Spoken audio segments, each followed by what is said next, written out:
زہرا کے رن میں ہائے حسین صدائی آتی تھی زہرا کے رن میں ہائے حسین پڑا ہے خاک کے مقتل کی سر کٹا اے حسین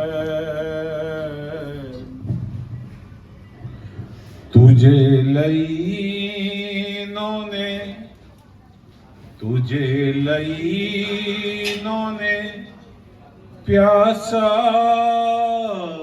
شہید کر ڈالا تجھے لعینوں نے پیاسا شہید کر ڈالا دیا نہ قطرہ بھی پانی کا تجھ کو اے حسین دیا نہ قطرہ بھی پانی کا تجھ کو اے حسین پڑا ہے خاک پہ زہرا کا قلب کا ٹکڑا پڑا ہے خاک پہ زہرا کا قلب کا ٹکڑا جگر پہ اپنے 72 کا زخم کھا اے حسین صدائی آتی تھی زہرا کے رن میں اے حسین صلوات اللہ محمد اللہم صلی علی محمد وآل محمد وعجل فرجهم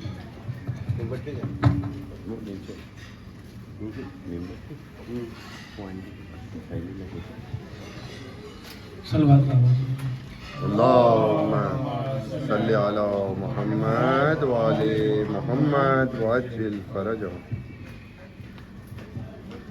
شبیر تیری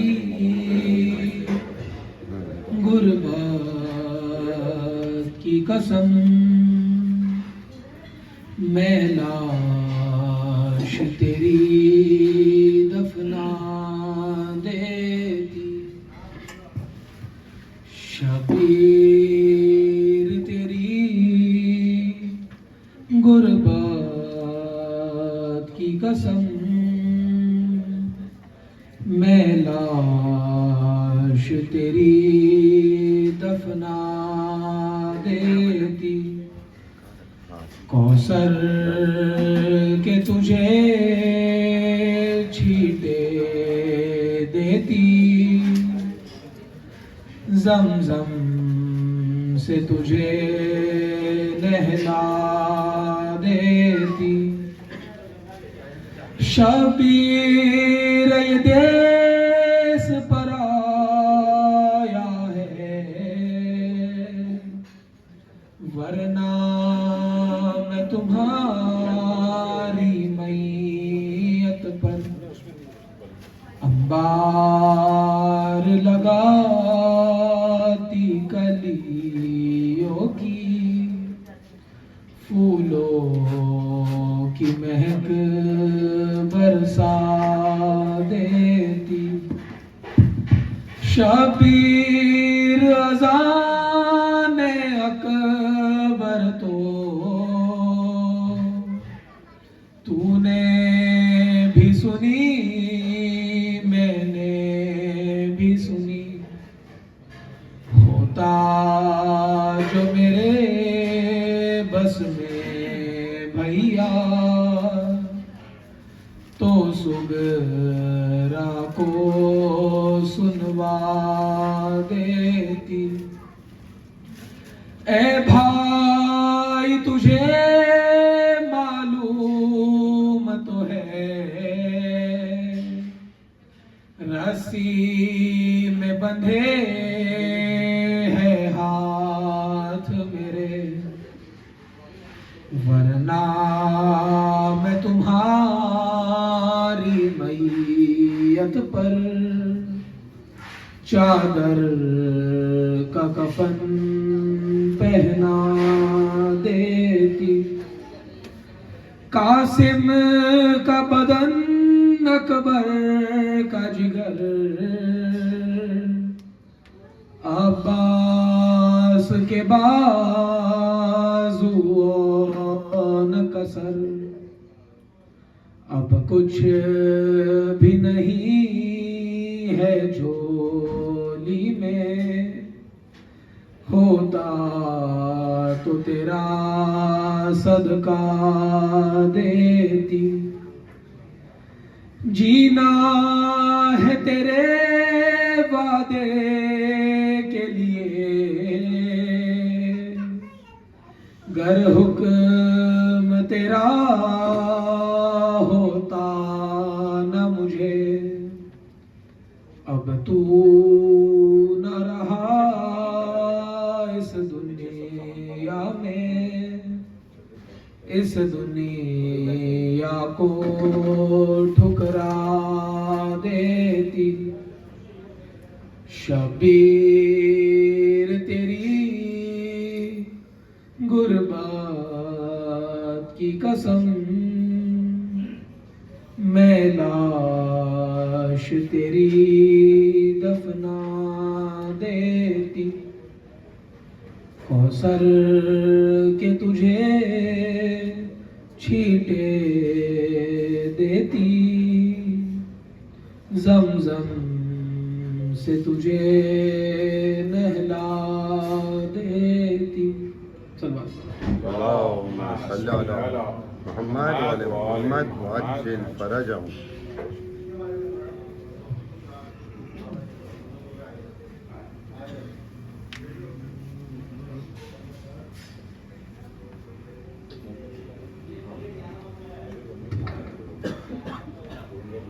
بر محمد والے محمد صلی اللہ علیہ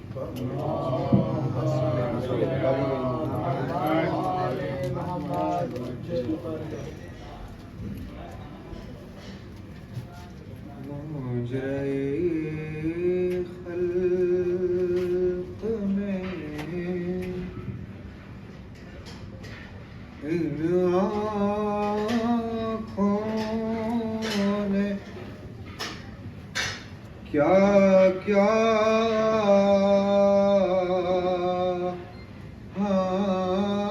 دیکھا.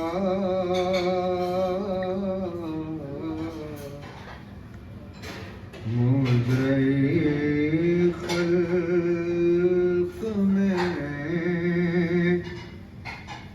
ان آنکھوں نے کیا کیا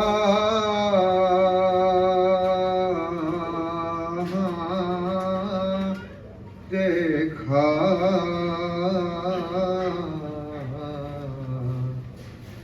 پر کہیں صبت پیمبر سن آقا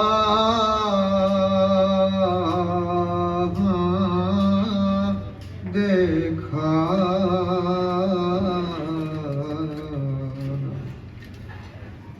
میں نے دیکھا عالم شاہ کو آلودہ خون. میں نے دیکھا عالم شاہ کو آلودہ خون.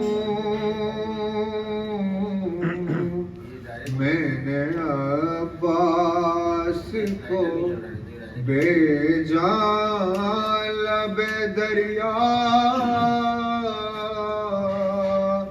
ہاں دیکھا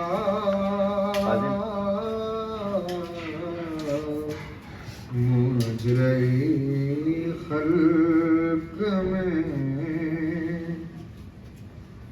میں نے دیکھا علی اصغر کا گلا خون میں تر میں نے دیکھا علی اصغر کا گلا خون میں تر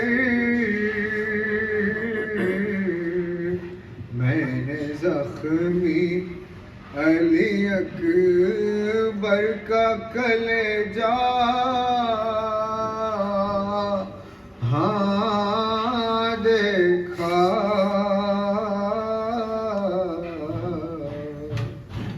مجرئی خلق میں ایک گٹھڑی شہدی پشت پہ لائے اس میں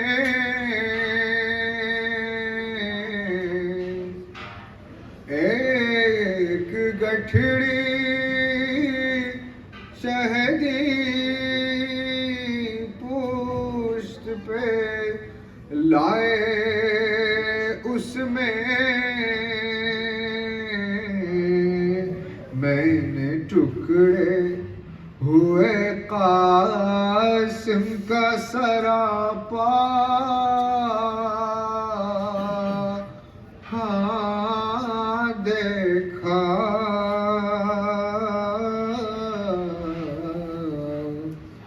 مجرئی خلق میں کہتی تھی زینب مضطر کہ خدا خیر کرے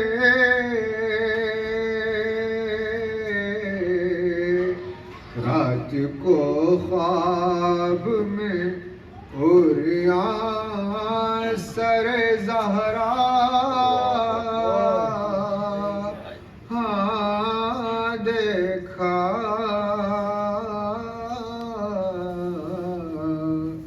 مجرئی خلق میں پر محمد والے محمد صلی اللہ علیہ وسلم.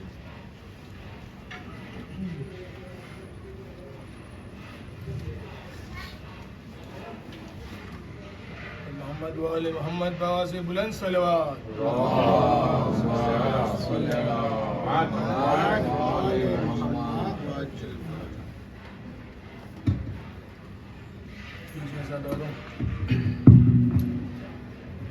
چھ محرم گزر گئی اور 7ویں محرم کا چاند نمودار ہو گیا. آج کی شب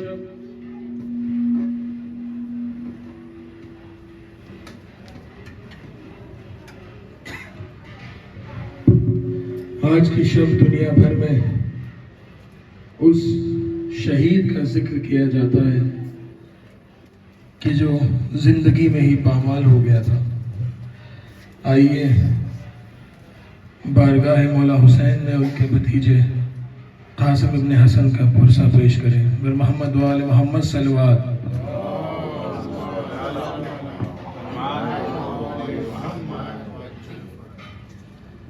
ٹکڑے نہیں 14 میں فروا تیرا بیٹا ہے. ٹکڑے نہیں 14 میں فروا تیرا بیٹا ہے. مقتل سے چن چن کے اٹھایا ہے، ٹکڑے نہیں چادر میں، فروا تیرا بیٹا ہے، مقتل سے میں نے چن چن کے اٹھایا ہے۔ عزاداروں، کس طرح میرا مظلوم مولا حسین اپنے بھائی امام حسن کو آواز دے رہا ہے، سنیے۔ رخ کر کے بقیہ کا شہ کہتے رہے بھائی، بیٹے کی تیری میاں پوری نہیں مل پائی، ڈھونڈا تو بہت میں نے پر مل نہیں پایا ہے، مقتل میں سے میں نے چن چن کے اٹھایا ہے، ٹکڑے نہیں چادر میں، فروا تیرا بیٹا ہے، مقتل میں سے میں نے چن چن کے اٹھایا ہے، ٹکڑوں میں بدن ہو گئے، میدان میں پھیلا ہے، ٹکڑوں میں بدن ہو گئے، میدان میں پھیلا ہے، تاریخ میں دنیا کی یہ پہلا جنازہ ہے، نہ پوچھ کے گٹھڑی میں، نہ پوچھ کے گٹھڑی میں، کس طرح سمایا ہے، مقتل میں سے میں نے چن چن کے اٹھایا ہے، ٹکڑے نہیں چادر میں، فروا تیرا بیٹا ہے، مقتل میں سے میں نے چن چن کے اٹھایا ہے۔ عزاداروں، بڑا ہی دردناک مصرع ہے، سنیے، بہت روئیں گے۔ ہاتھوں کو کبھی سر کو، سینے کو اٹھاتا تھا،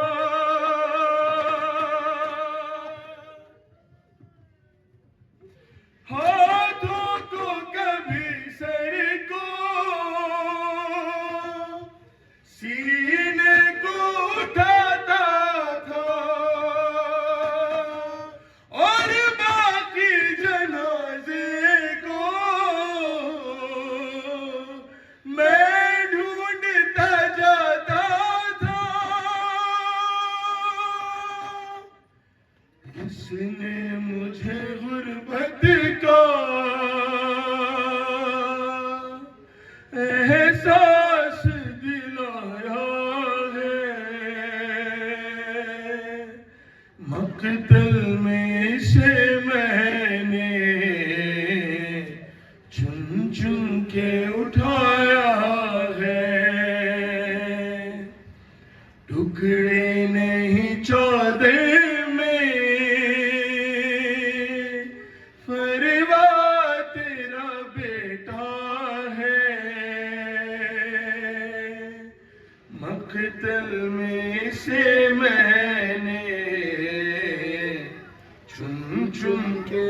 اٹھایا ہے قاسم میں تیری ماں کو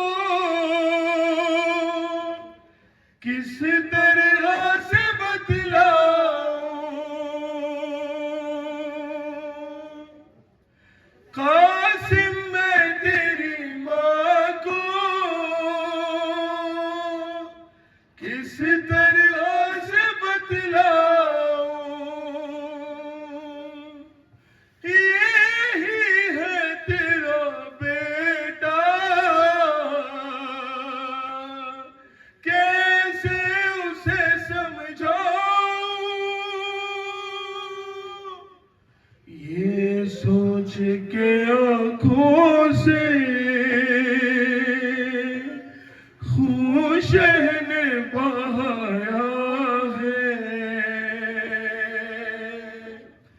مقتل میں سے میں نے چن چن کے اٹھایا ہے، ٹکڑے نہیں چودے میں پریوار تیرا بیٹا ہے، مقتل میں سے میں نے چن چن کے اٹھایا ہے پوچھا جو یہ زینب نے گٹھڑی میں ہے کیا بھائی، پوچھا جو یہ زینب نے گٹھڑی میں ہے کیا بھائی، سرور نے کہا رو کر قاسم کی ہے لاش آئی،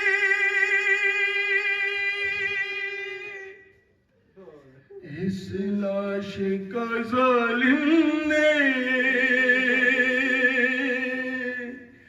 وہ حال بنایا ہے، مقتل میں سے میں نے چن چن کے اٹھایا ہے، ٹکڑے نہیں چودے میں پریوار تیرا بیٹا ہے، مقتل میں سے میں نے چن چن کے اٹھایا ہے پریوار تیری دولت پر آئی ہے خزاں بننے، پریوار تیری دولت پر آئی ہے خزاں بننے، کچھ ٹکڑے ابھی شاید باقی ہے وہی رن میں، جس دن سے شہیدی نے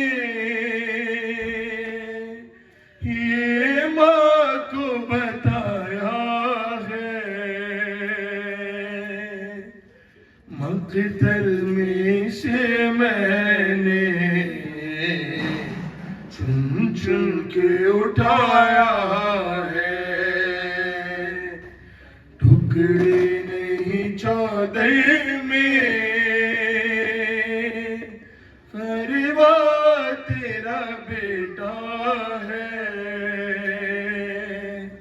مقتل میں سے میں نے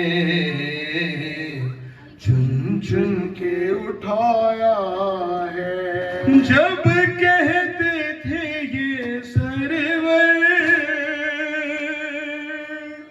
ماروئی بہت سن کے،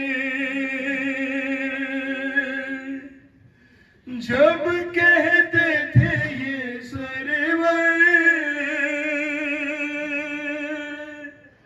ماروئی بہت سن کر بس ماہی نہیں روئی رویا ہے جہاں گوہر پھر تم نے وہی دن کا نوحہ یہ سنایا ہے مقتل میں سے میں نے چن چن کے اٹھایا ہے ٹکڑے نہیں چودر میں فریبا تیرا بیٹا ہے مقتل میں اسے میں نے چن چن کے اٹھایا ہے محمد وآل محمد بآواز بلند صلوات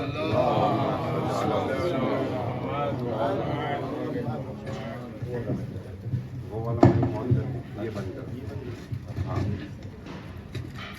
اوپر سے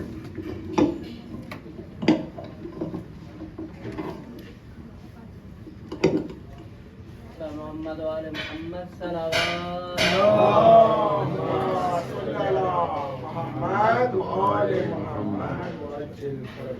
تعجیل ظہور صاحب الزمان کے لیے بارزی کا بلند تر صلوات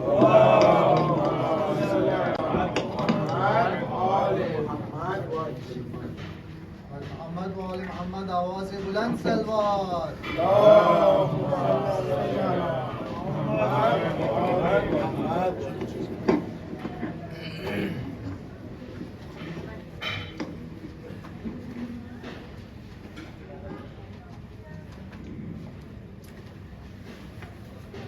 رحم اللہ من قرأ سورۃ الفاتحہ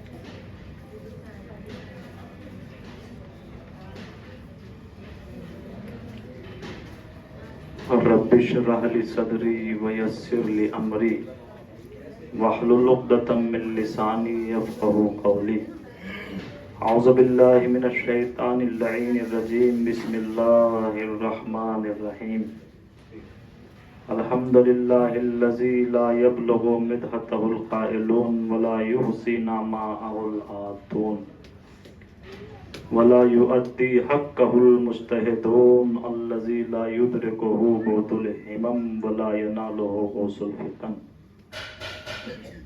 الذي ليس لصفته حد محدود ولا نعت موجود ولا وقت معدود ولا أجل ممدود فطر الخلائق بقدرته ونشر الرياح برحمته وبتد بالصخور ميدان أرضه ثم الصلاة والسلام على رسوله الثقلين محبوب رب المشرقين والمغربين جد الحسن والحسين أبي القاسم محمد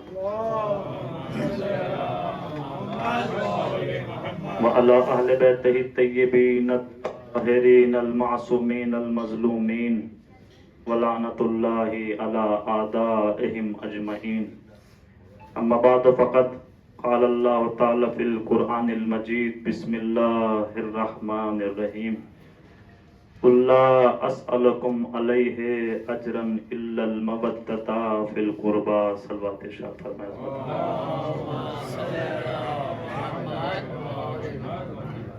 محترم سامعین اور برادران ایمانی،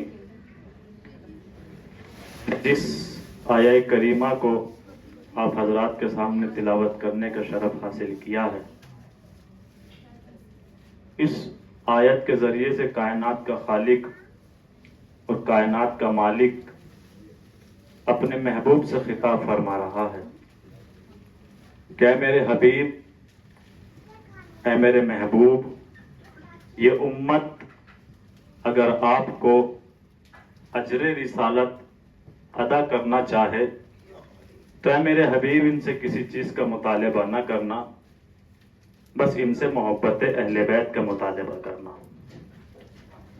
جو بھی آپ نے کار رسالت انجام دیا ہے، چاہے وہ نواہی ان تک پہنچائے ہوں، اوامر ان تک پہنچائے ہوں، جو واجبات یا محرمات آپ نے امت تک پہنچائے ہیں، چاہے وہ نماز ہو، چاہے وہ روزہ ہو، چاہے وہ حج ہو، چاہے وہ زکوٰۃ ہو، یہ جس عمل کا بھی اجر آپ کو دینا چاہے اور اجرت آپ کو دینا چاہے تو ان سے کسی چیز کا مطالبہ مت کرنا، بس یہ مطالبہ کرنا کہ تم اہل بیت سے محبت کرو۔ کسی بھی چیز کا اجر اگر یہ دینا چاہے، کسی بھی عمل کا اجر دینا چاہے تو بس اہل بیت سے محبت کا مطالبہ کرنا۔ تو یہ اہل بیت سے محبت کا مطالبہ ہی کیوں ہر عمل کے بدلے؟ وہ اس لیے کہ اہل بیت کی محبت ہی ہے کہ جو ان کی نمازوں کو بھی قبول کرائے گی اور ان کے روزوں کو بھی قبول کرائے گی۔ دیکھیں، یہ آیت کسی ایک زمانے کے لیے مخصوص نہیں ہے، یہ کسی ایک دور کے لیے مخصوص نہیں ہے، بلکہ ہر زمانے کے لیے یہ آیت ہے، اور ہر انسانیت کے لیے کسی ایک قوم سے ہی مخصوص نہیں ہے، عالم انسانیت کے لیے قرآن مجید نازل ہوا ہے۔ سوال یہ ہے کہ اس آیت کے مصداق حقیقی کون ہیں کہ جنہوں نے اہل بیت سے محبت کی ہے؟ تو پوری کائنات میں صرف اور صرف ہم اور آپ ہیں کہ جن کو شیعہ کہا جاتا ہے، کہ جو اہل بیت سے محبت کرتے ہیں، اور اس کی دلیل یہ ہے، اجر رسالت ہی ہے کہ جو ہم مجلس میں آئے ہیں، مجلس بپا کی ہے، ماتم کرتے ہیں، عزاداری کرتے ہیں، یہ اہل بیت سے محبت ہی کا دعویٰ ہے۔ مگر میرا سوال آپ سے یہ ہے کہ صرف اور صرف اہل بیت اطہار سے محبت کا دعویٰ کر لینا ہی کافی نہیں ہے۔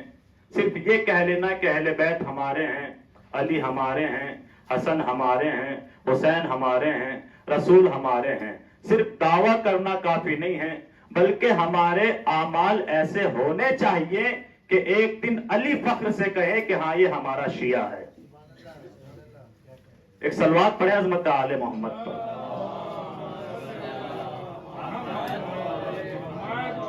ہمارے اعمال ایسے ہونے چاہیے کہ خود مولائے کائنات اور خود ائمہ معصومین کہیں کہ ہاں یہ ہمارا شیعہ ہے۔ اس لیے کہ امام جعفر صادق علیہ الصلوۃ والسلام، امام نے ارشاد فرمایا ہے کہ کونو لنا زینن ولا تکونو علینا شینن، کہ ہمارے لیے عزت کا سبب بنو، ہمارے لیے ذلت کا سبب نہ بنو۔ یعنی ایسے اعمال انجام دو اور ایسا کردار پیش کرو کہ سامنے والا دیکھ کر کہے کہ ہاں یہ اہل بیت کا چاہنے والا ہے۔ ایک صلوات پڑھیں عظمت آل محمد پر۔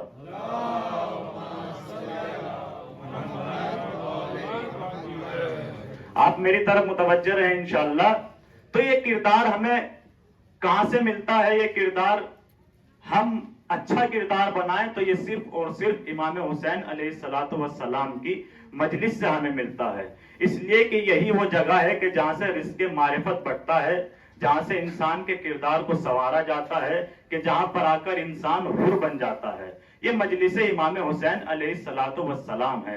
تو ہمیں کہنے کی ضرورت نہیں ہے کہ ہم شیعہ ہیں۔ ہمیں چوراہوں پہ جا کر، مجلسوں میں جا کر، یا محفلوں میں یا مسندوں پہ کھڑے ہو کر بتانے کی ضرورت نہیں ہے کہ ہم شیعہ ہیں۔ خود اپنی زبان سے کہنے کی ضرورت نہیں ہے کہ ہم شیعہ ہیں۔ بالکل اسی طریقے سے کہ اگر آپ لوگ کسی عطار کے پاس جائیں، کسی عطر بیچنے والے کے، عطر فروش کے پاس جائیں اور اس سے کہیں کہ ہمیں عطر دے، اب وہ عطر آپ کو دکھانے لگے اور اس کی جو ہے تعریف کے پل باندھ دے کہ یہ عطر ایسا ہے، اس کی کوالٹی ایسی ہے اور اس کے صفات ایسے ہیں، تو آپ مجھے انصاف سے بتائیں کہ کیا وہ جو عطار عطر کی تعریف کر رہا ہے، اس کی تعریف کرنے کا کوئی فائدہ ہے؟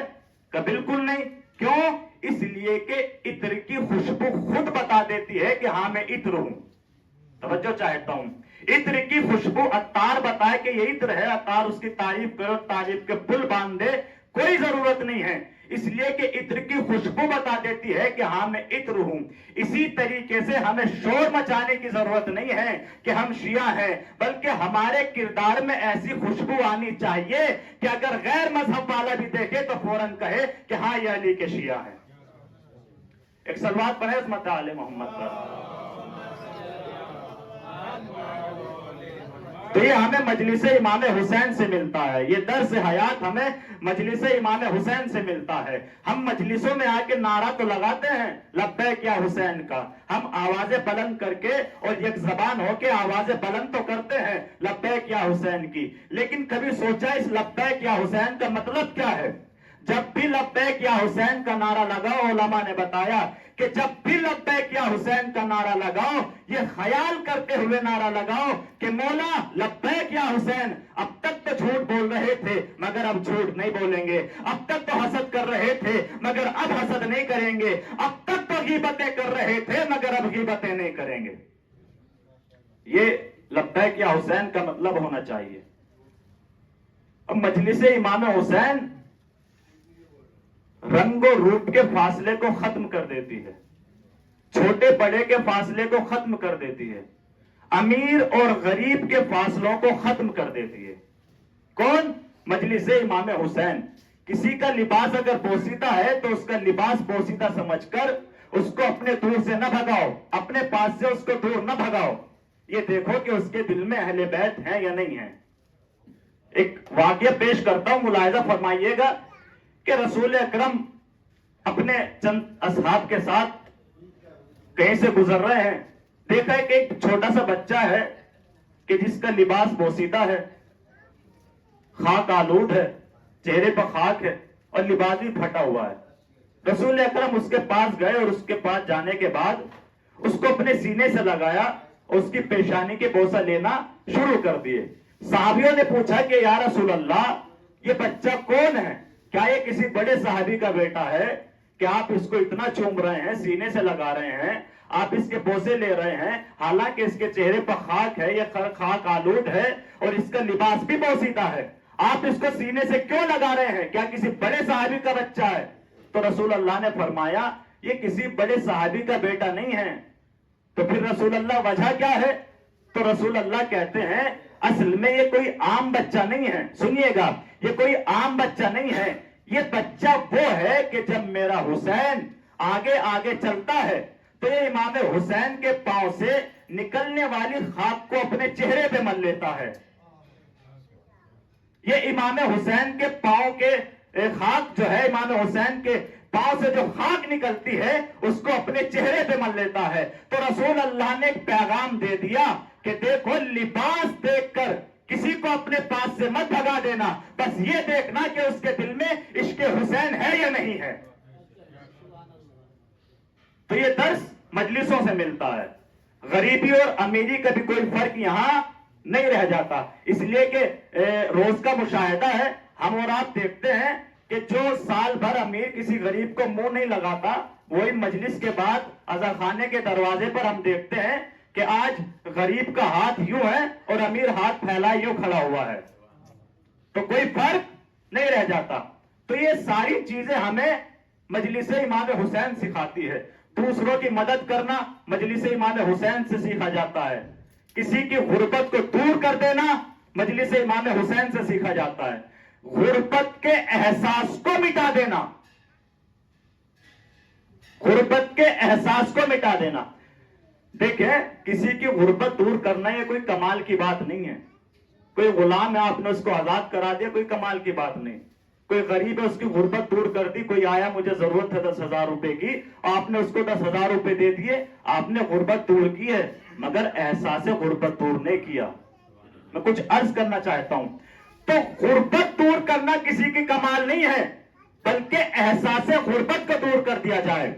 آج ہم نے دیکھا ہے کہ جگہ جگہ پر یتیم پرورش کے نام پر بچوں کو پالا جا رہا ہے کہ ہم یتیموں کی پرورش کر رہے ہیں، ہم یتیموں کو پال رہے ہیں، ٹھیک ہے، بہت اچھی بات ہے، اور اس کا اجر خدا کے یہاں ہے کہ اگر کوئی یتیم کو پالے تو رسول نے بھی ارشاد فرمایا کہ اگر کوئی کسی یتیم کو پالے تو وہ جنت میں میرے ساتھ ایسے رہے گا جیسے یہ 2 انگلیاں بالکل ایسے ہی جنت میں میرے ساتھ رہے گا، مگر خیال رہے آپ نے اس کی یتیمی کو، آپ یتیم کو تو پال رہے ہیں مگر احساس یتیمی دور نہیں کر رہے ہیں. کیوں؟ اس لیے کہ آپ نے دروازے کے باہر ہی لگا دیا یتیم خانہ. تو یتیم ٹھیک ہے، اس کو اچھا لباس دے دیا، اچھی غذا پہنچا دی اور اچھا کھانا اس کو دے دیا، اچھا لباس دے دیا، رہنے کے لیے اچھی جگہ دے دی، مگر احساس یتیمی دور نہیں کیا. اس لیے کہ جب وہ بچہ جب بھی باہر آتا ہے تو پڑھ کے جاتا ہے میں یتیم ہوں، جب بھی اندر جاتا ہے تو پڑھ کے جاتا ہے میں یتیم ہوں. تو احساس کو دور کرنا کمال ہے، کسی کی غربت کے احساس کو دور کرنا کمال ہے. اور یہ خدا کی قسم کائنات میں صرف اہل بیت کے یہاں ملے گا کہ جہاں پر غربتیں بھی دور ہوئی ہیں اور احساس غربت بھی دور ہوا ہے. کہ کیسے؟ کب وہ علی جب پوری کائنات کو رزق بانٹتا ہو اور پورے زمانے کی اور پوری دنیا والوں کی غربت کو دور کرتا ہو، غربت کو دور کرتا ہو، وہ علی جب احساس غربت دور کرنے پہ آتا ہے تو فقیروں کے دسترخوان پر بیٹھ کے روٹیاں کھاتا ہے. وہی علی فقیروں کے دسترخوان پہ بیٹھ کے روٹیاں کھاتا ہے. کسی زمانے میں مجھ حقیر ہی نے یہ ایک مطلب 2-3 شعر اس میں سے سنا رہا ہوں، اس موضوع پر ہے کہ احساس غربت امام نے دور کیا. سنیے گا کہ شیخ کیوں نہ زمانے کو پھر سنائے علی، کہ جب نبی بھی 1.25 لاکھ کو دکھائے علی، نبی دکھا کے گئے بارہا بتا کے گئے، تمہاری یاش طلب بھی سمجھ نہ آئے علی.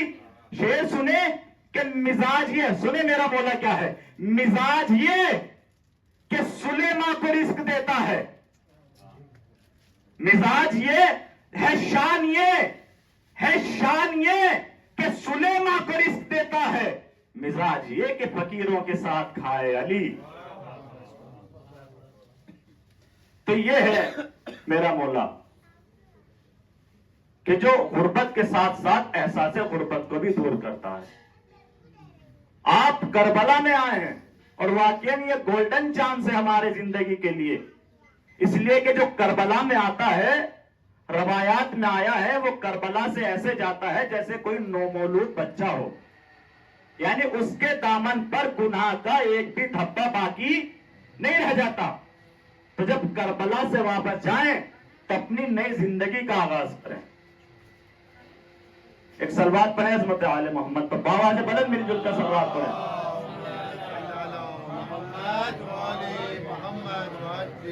تو جب کربلا میں آتا ہے تو کربلا سے بھی ہمیں درس لینا چاہیے. کربلا درس حیات دیتی ہے، کربلا درس زندگی دیتی ہے.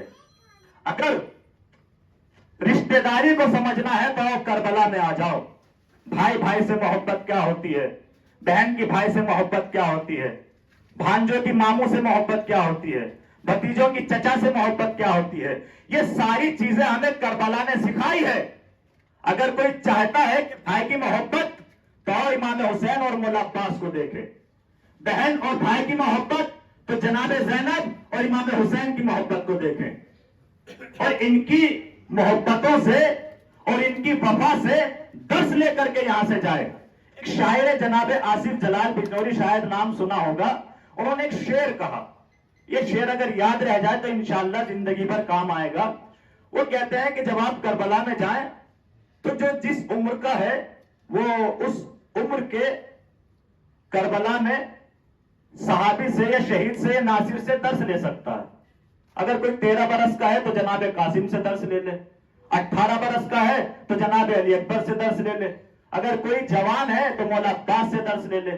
تو وہ شعر میں اس بات کو ڈھال کے کہتے ہیں کہ اپنی ہم عمر کے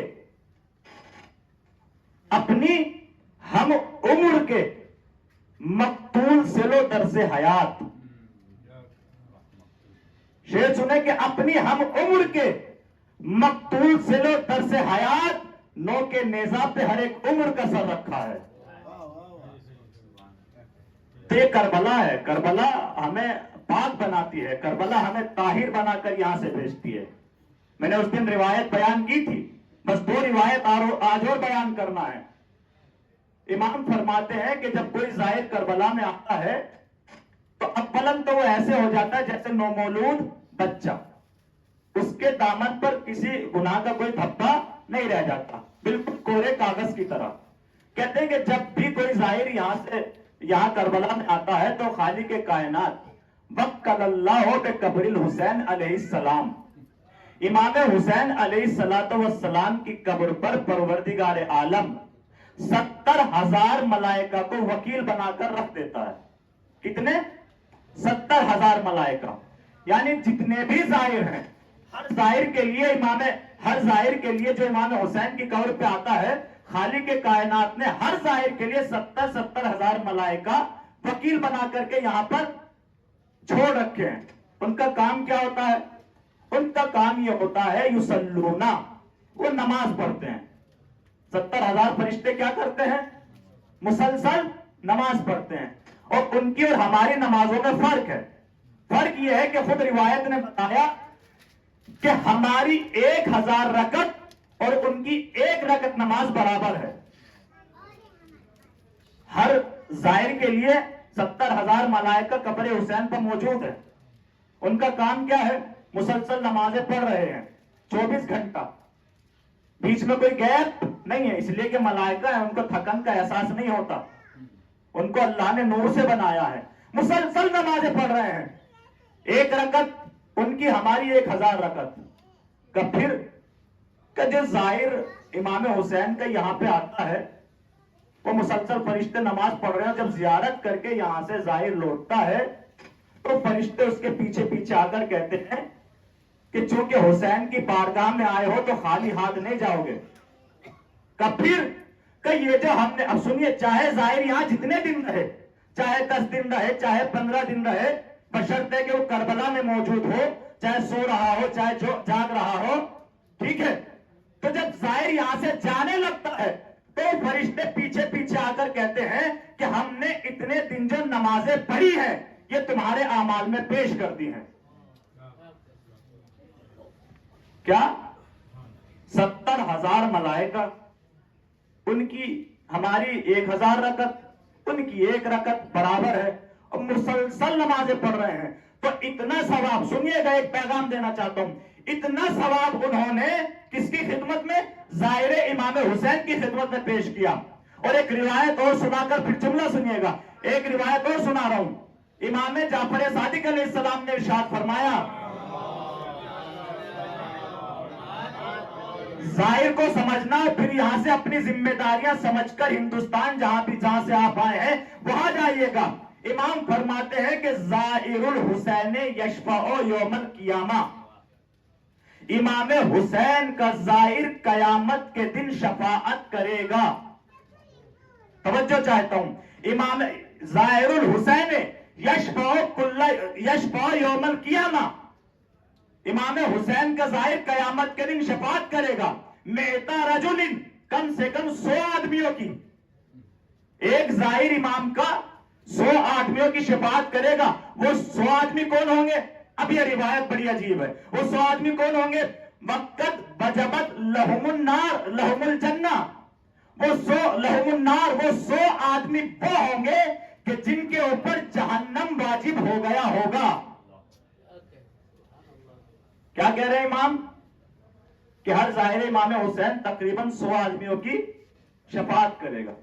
اور وہ 100 آدمی کون؟ کہ جن کے اوپر جہنم واجب ہو گیا ہوگا. یہ میرے پاس موجود ہے روایت، اس سے بے فکر رہیے گا. 100 آدمیوں کی شفاعت کرے گا. تو میں اتنا کہنا چاہتا ہوں کہ جب امام حسین نے ہمیں اور آپ کو اتنا پاک و پاکیزہ بنا دیا ہے، اور اتنا مطہر بنا دیا ہے، اور اتنا منزہ بنا دیا ہے، اور شفاعت کا حق بھی دے دیا ہے، تو یہاں سے جانے کے بعد اس شفاعت کے حق کو اپنے ہاتھوں سے جانے مت دینا. اس لیے کہ کربلا میں آنا کوئی کمال نہیں ہے، کربلا سے کربلائی بن کے جانا کمال ہے. توجہ چاہتا ہوں، کربلا آنے میں کوئی کمال نہیں ہے، کربلا سے کربلائی بن کر جانا کمال ہے. اور کربلائی کی شان کیا ہے؟ 9 مولود بچے کی مانند. کربلائی کون ہے؟ کربلائی وہ کہ جو روز محشر شفاعت کرے گا کم سے کم 100 آدمیوں کی. اب یہاں سے جانے کے بعد نہ کسی کی غیبتیں کرنا، نہ کسی سے حسد کرنا، نہ کسی بھائی، نہ کسی مومن کو ستانا. اگر بھائی ناراض ہو تو اس کو جا کر راضی کیجیے گا. یہ کربلا کا پیغام ہے. اتنا مرتبہ کربلا نے امام حسین علیہ السلام کی زیارت سے اللہ نے ہم اور آپ کو عطا کیا ہے. تو میں نے ابتدا میں عرض کیا تھا کہ کس چیز کا مطالبہ ہے؟ بس اور بس اہل بیت کی محبت کا مطالبہ ہے. کیوں؟ اس لیے کہ اگر اہل بیت سے محبت نہیں ہوگی تو نہ نماز کا کوئی فائدہ نہ روزے کا کوئی فائدہ. کیوں؟ اس لیے کہ اہل بیت مرکز ایمان ہے. اب یہیں سے ایک فضائل کا روح پیش کر کے اپنی بات تمام کروں گا. آپ نے اب تک سنا، خدا آپ کو سلامت رکھے. اب فضائل بھی 2 منٹ کے سن لیجئے گا. اسی طریقے سے چونکہ مرکز ایمان ہے، مرکز ایمان. ایک صلوات پڑھیں عظمت آل محمد پر.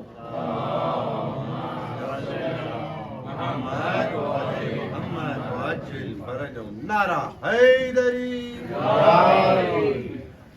کون اہل بیت؟ ہر مرکز ایمان ہے. اب اسی چیز کو ثابت کرنا ہے کہ یہ ایمان ہے. دیکھیے یہاں پر ہمارے مولانا صاحب بیٹھے ہوئے ہیں اور ہمارے بھائی علی رضا بھی مجھ سے زیادہ بہتر جانتے ہیں، علم رکھتے ہیں مجھ سے زیادہ. میں تو ایک چھوٹا سا طالب علم ہوں.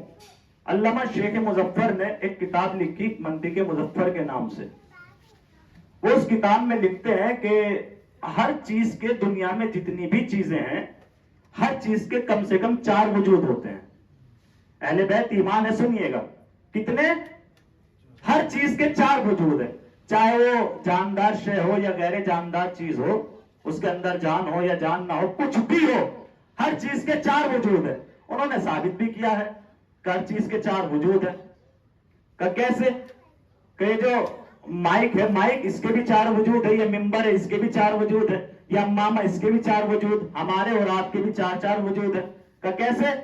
کہ وہ ایسے کہ آپ نے زبان سے کہا ممبر، تو یہ ممبر کا وجود لفظی کہلایا. کیا؟ وجود لفظی. اسی ممبر کو آپ کہیں پر لکھ دیجئے تو یہ وجود کتبی کہلائے گا. 2 وجود ہو گئے. اسی ممبر کو آپ کہیں گوشے میں بیٹھ کر سوچئے، بس ذہن میں لائیے، تو یہ جو وجود آپ کے ذہن میں آئے گا یہ وجود ذہنی ہے. 3 وجود. اور یہ جو آپ دیکھ رہے ہیں ممبر اپنی آنکھوں سے، یہ وجود حقیقی ہے. تو کتنے وجود؟ 4 وجود. ہر چیز کے 4 وجود. ایک وجود کتبی، ایک وجود لفظی، ایک وجود ذہنی اور ایک وجود حقیقی. اسی طریقے سے یہ مائک، بولا تو لفظی، لکھ دیا تو کتبی، سوچ لیا تو ذہنی. اور یہ مائک جو آپ دیکھ رہے ہیں یہ وجود حقیقی ہے. اب ایک لطیفہ پیش کرتا ہوں بس تاکہ بات آگے بڑھا دوں. ایک حوزے کا طالب علم، چاہے وہ جہاں کا بھی رہا ہو، جب وہ اپنے وطن لوٹا، اس کے باپ نے اس سے، اس کے والد محترم نے سوال کیا کہ بیٹا تم حوزے میں کیا پڑھ کر آئے ہو؟ تو انہوں نے کہا بابا ایک انڈا لے کر آئیے پھر میں بتا دوں میں کیا پڑھ کے آیا ہوں. یہ لطیفے کے طور پر سنا رہا ہوں. کہ ٹھیک ہے. وہ اس کے والد محترم گئے اور ایک انڈا لے کر اس کے پاس آئے. وہ کہتا ہے طالب علم کہ بابا ہر چیز کے 4 وجود ہیں. کہ اچھا، کہ اس انڈے کے بھی 4 وجود ہیں. کہ آپ بولیے تو وجود لفظی ہے، لکھیے تو وجود کتبی ہے، سوچیے تو وجود ذہنی ہے، اور یہ جو آپ کے سامنے ہے یہ وجود حقیقی ہے. تو چونکہ باپ تو باپ ہوتا ہے، تو باپ نے بیٹے سے کہا کہ اگر ہر چیز کے 4 وجود ہیں تو ایسا کر وہ جو 3 ہیں وہ تم کھا لینا اور یہ جو 1 ہے یہ میں کھا دوں گا. ایک صلوات پڑھے عظمت آل محمد پر. یہ مثال میں نے کیوں دی ہے؟ سنیے، مثال میں نے کیوں دی ہے کہ ٹھیک ہے ہر چیز کے 4 وجود ہیں، مگر یاد رکھنا ان 4 میں 3 بیکار ہے، بس 1 صحیح ہے. محسن بھائی ہمارے روز مجلس کے بعد تبرہ کرتے ہیں اور لعنتیں بھیجتے ہیں، ذرا اس رخ سے بھی دیکھیے گا کہ ٹھیک ہے ہر چیز کے 4 وجود ہیں مگر 3 بیکار، 1 4. مثال دے دوں، مثلا میرا نام حیدر ہے اور اشتہار لگ گیا کہ آج کی مجلس مولانا حیدر خطاب فرمائیں گے. توجہ چاہتا ہوں، آپ نے اشتہار لگا دیا، لکھ دیا کہ مولانا حیدر مجلس پڑھیں گے، تو میرا وجود کتبی تو آ گیا نا، تو کیا مجلس ہو جائے گی؟ یہاں سے مسلسل پورے دن اعلان کرتے رہیے مائک سے کہ مجلس مولانا حیدر پڑھیں گے، تو وجود لفظی تو آ گیا، مجلس ہو جائے گی؟ کہ بالکل نہیں. ذہن میں سوچ کر بیٹھے رہیے فرش اعضاء پر کہ مولانا مجلس پڑھیں گے، مجلس ہو جائے گی؟ کہ بالکل نہیں. تو 3 وجود تو آ گئے، مگر کوئی فائدہ نہیں ہوا. مگر جیسے میں آیا تو پہلے کا بھی کام چل گیا, دوسرے کا بھی کام چل گیا, تیسرے کا بھی کام چل گیا. تو پتا چلا ہے کہ کائنات میں ہر چیز کے 4 وجود ہیں, مگر ان 4 وجودوں میں 3 بیکار ہے, ایک صحیح ہے. پھر جملہ کہتا ہوں, 3 بیکار ہے, ایک صحیح ہے. 3 بیکار ہے, ایک صحیح ہے. پوری کائنات میں خدا کی قسم واحد علی کا نام ہے کہ جس کے 4 وجود فائدے مند ہے. وہ کیسے؟ وہ ایسے, اگر آپ علی بولیں تو بولنا ثواب, علی لکھیں تو لکھنا ثواب, علی سوچیں تو سوچنا ثواب, علی کو دیکھیں تو دیکھنا ثواب.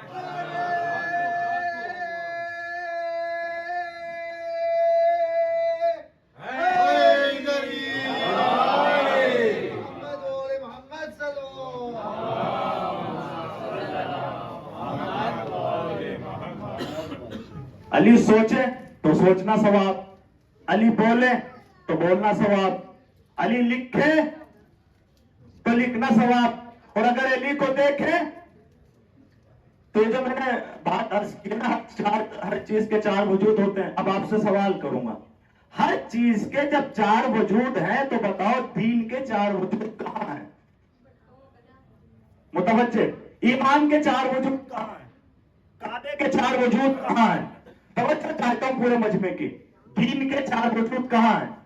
دین آپ نے بولا یہ وجود لفظی ہے, دین آپ نے لکھ دیا یہ وجود قطبی ہے, دین آپ سوچ کے بیٹھے ہوئے ہیں یہ وجود ذہنی ہے. مگر وجود حقیقی کہاں ہے؟ دین کا وجود حقیقی کہاں ہے؟ بھئی 3 ہی تو وجود ہے نا. اگر بولا تو لفظی, اگر لکھ دیا تو وجود قطبی, اگر سوچ لیا تو وجود ذہنی. مگر حقیقی وجود کہاں ہے؟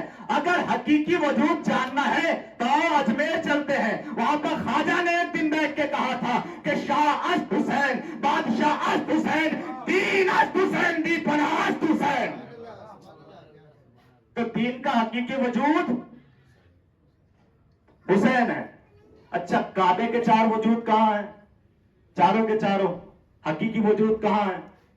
کعبہ بولا تو وجود لفظی, کعبہ لکھ دیا تو وجود قطبی, کعبہ سوچ لیا تو وجود ذہنی. اب آپ کہیں گے حقیقی وجود یہ مکے میں موجود تو ہے, کہ یہ حقیقی وجود نہیں ہے, یہ تو بیت المعمور کی شبیہ ہے.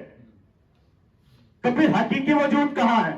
اگر حقیقی وجود جاننا ہے تو اس منظر کو یاد کرتے ہیں کہ جب رسول اکرم نے بلال سے کہا تھا کہ اے بلال آج کعبے کی چھت پہ کھڑے ہو کے اذان دو, اور جیسے بلال اذان دینے پہنچے تو فوراً رک گئے. رسول نے پوچھا اے بلال رکنے کی وجہ کیا ہے؟ تو بلال کہتے ہیں یا رسول اللہ, جب میں مدینے میں ہوا کرتا تھا تو اذان دینے کے لیے اپنا چہرہ کعبے کی طرف کیا کرتا تھا, لیکن آج کعبے کی چھت پہ کھڑا ہوں, رخ کس کی طرف کروں, رخ کس کی طرف کروں, رخ کس کی طرف کروں.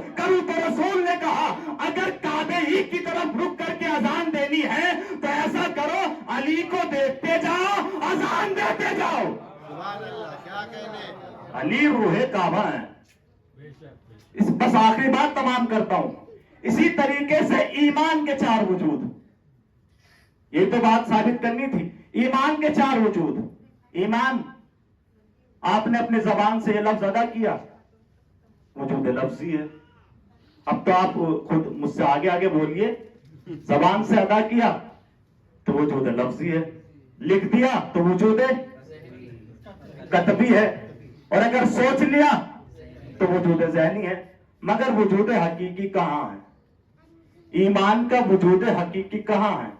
3 وجود تو مل گئے, وجود لفظی, وجود ذہنی, وجود قطبی, مگر وجود حقیقی کہاں ہے؟ خدا کی قسم اگر جاننا ہے تو آؤ خندق کے میدان میں آؤ, جب رسول نے کہا تھا کہ آج کلے کفر کے مقابلے پر کلے ایمان جا رہا ہے. سبحان اللہ, آج کلے کفر کے مقابلے پر کلے ایمان جا رہا ہے. تو علی ایمان ہے, ایمان, علی ایمان ہے. اب یہیں سے بات سمیٹتا ہوں. ہر چیز کے 4 وجود ہے نا, موت کے 4 وجود کہاں ہیں؟ موت ہر کسی کو آنی ہے, کل نفس ذائقۃ الموت. ہر نفس کو موت کا ذائقہ چکھنا ہے. موت کے 4 وجود کہاں ہیں؟ موت بول دیا تو لفظی ہے, لکھ دیا تو کتبی ہے, سوچ لیا تو ذہنی ہے, لیکن موت کی حقیقت کیا ہے؟ تو اگر موت کی حقیقت جاننی ہے تو کربلا میں آؤ. جب امام حسین نے قاسم سے پوچھا, اے قاسم تمہارے نزدیک موت کیا ہے, تو جناب قاسم نے موت کی حقیقت بتائی ہے کہ آقا میرے نزدیک موت احلم من العسل, شہد سے بھی زیادہ شیریں ہے.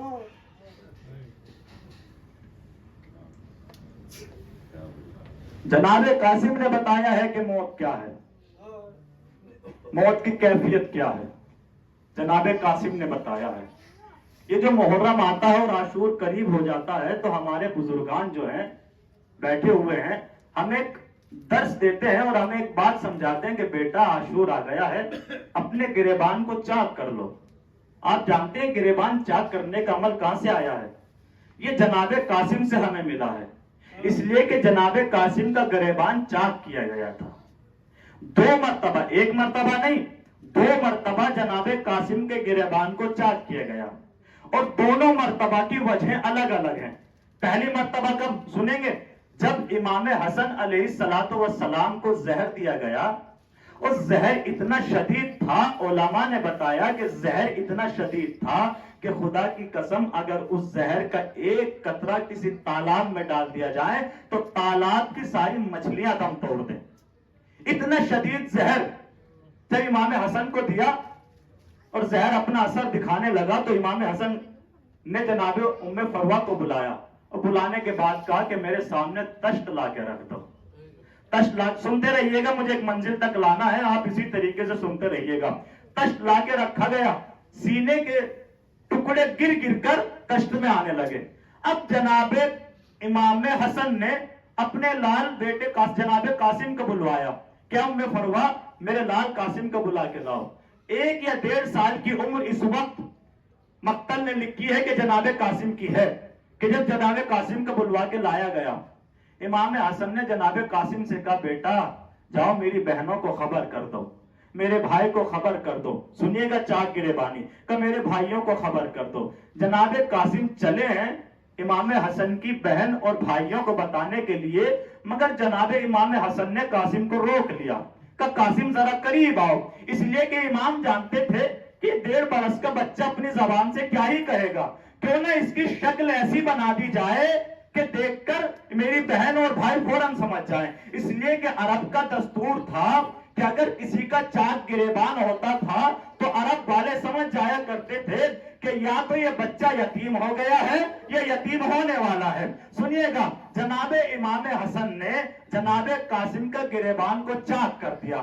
تو پہلی منزل تو یہ ہے, سنیے گا مجھے دوسری منزل تک لے کے جانا ہے. خدا آپ کو سلامت رکھے, خدا کی قسم آپ گریہ کرنے کے لیے آمادہ بیٹھے رہتے ہیں. جناب زہرا آپ کو جزا دیں, جناب سیدہ آپ کو اس کی جزا عطا فرمائیں. سنیے گا, پہلی منزل آپ نے سنی کہ جب امام حسن نے جناب قاسم کے گریبان کو چاک کیا.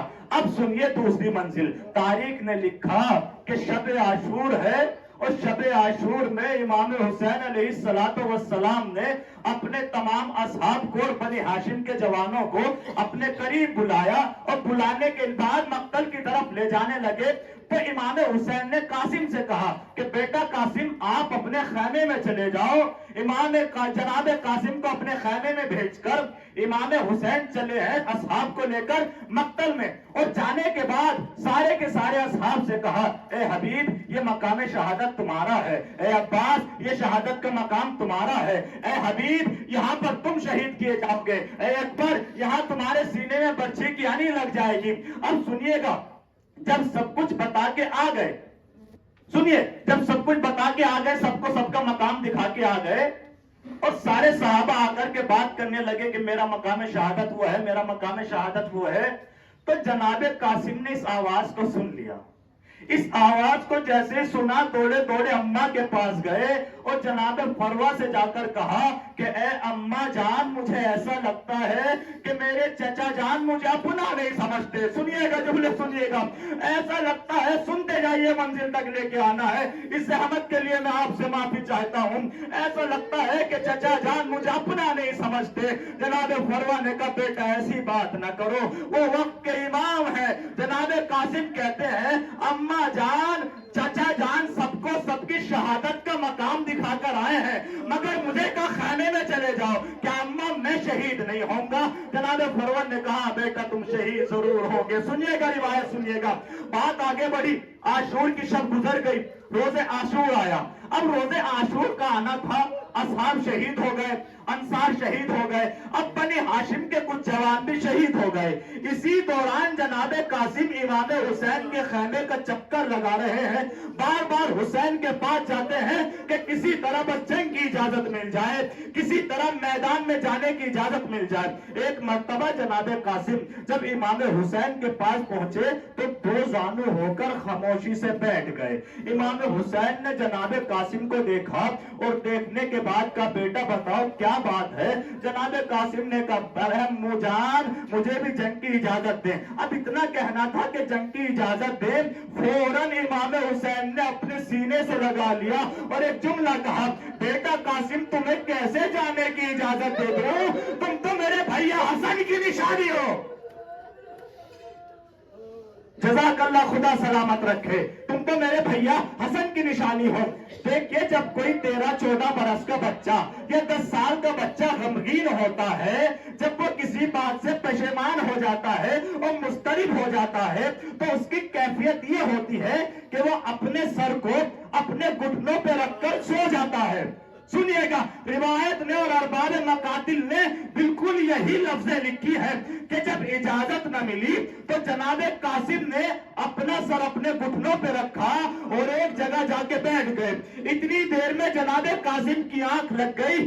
ایک مرتبہ کیا دیکھا کہ امام حسن جناب قاسم کے خواب میں آئے اور آنے کے بعد کا بیٹا گھبرا نہیں, وہ جو تیرے بازو پر تعویذ بندھا ہوا ہے اس کو میرے بھیا کے پاس لے جانا.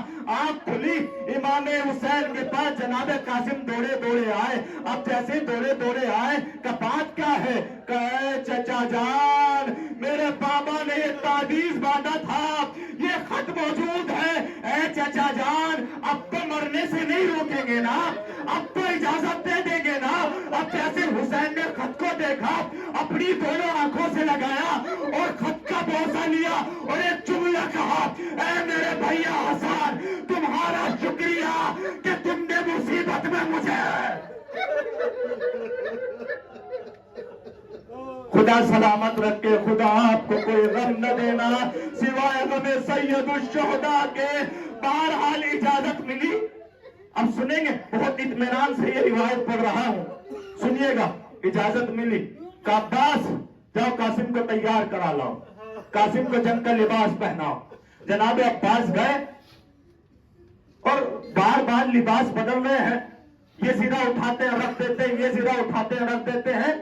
تھوڑی دیر کے بعد جناب عباس باہر آئے. جس لباس میں جناب قاسم کو لے کے گئے تھے اسی لباس میں باہر لے آئے اور آ کر گریہ کرنے لگے. یہ پہلی منزل علماء نے لکھی کہ جہاں جناب عباس نے گریہ کیا. امام حسین نے کہا میرے بھائی عباس کیوں رو رہے ہو؟ جناب عباس کہتے ہیں آقا جان جو بھی زیرہ قاسم کو پہناتا ہوں وہ زیرہ پوری نہیں آتی, جو بھی زیرہ قاسم کو پہناتا ہوں وہ زیرہ پوری نہیں آتی. تاریخ نے لکھا قاسم عباس کے بغل گیر ہوئے اور اتنا روئے کہ غشہ علیہ ہے, جناب قاسم بے ہوش ہو گئے. اس منظر کو دیکھ کر امام حسین کے اوپر بھی غشی طاری ہو گئی. ادھر جناب قاسم ادھر امام حسین دونوں بے ہوش ہیں. آپ پڑھے لکھے ہیں, جانتے ہیں کہ جب کسی بے ہوش کو ہوش میں لایا جاتا ہے تو پانی کی ضرورت پڑتی ہے, مگر کربلا میں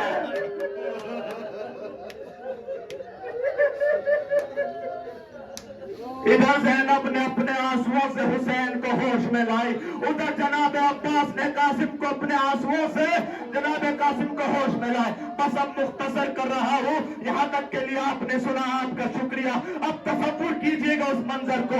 2 مرتبہ چاک گریبانی ہوئی ہے جناب قاسم کی.